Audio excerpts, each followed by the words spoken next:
Hello everyone and welcome back to Tech Idea. Here we make tutorials on topics that might be helpful to you in one way or the other. And today I'm going to be talking about ZARYA. Now ZARYA is a dive tank as well, and ZARYA's main weapon is a laser cannon.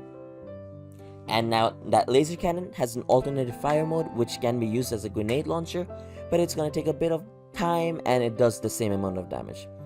Now ZARYA has a barrier.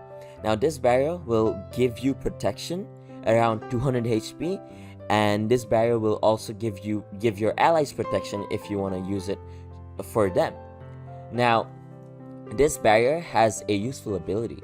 Every time someone shoots you, as you see this number in the middle, every time you get shot, this barrier will, as you see, it increases in numbers, and the more number it increases, the more damage you do.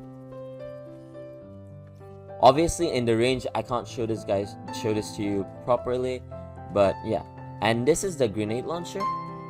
The grenade launcher is a projectile, meaning if you're firing at a Genji, be careful, make sure he's not using his deflect ability, because if he is, this launcher will fall on you.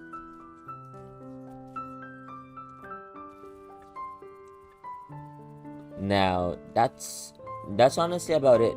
So with ZARYA, you want to try and make sure you're playing close range, as well as you want to make sure you're using your bullets properly. And what the most important thing is, you want to make sure this number in the middle is close to 80 or 100, because that's gonna help you a lot.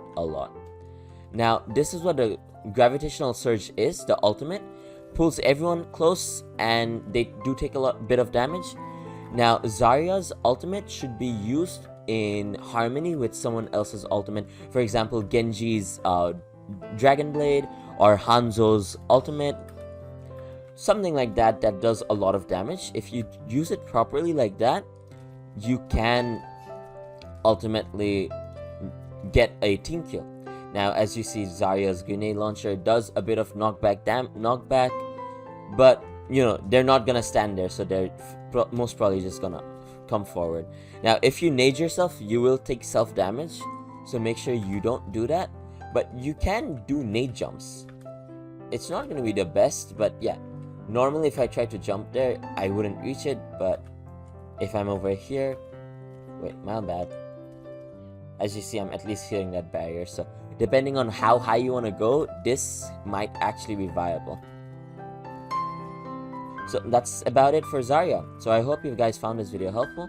If you did, please drop a like, and if you want to see more videos like this in the future, don't forget to hit that subscribe button as well as that notification bell.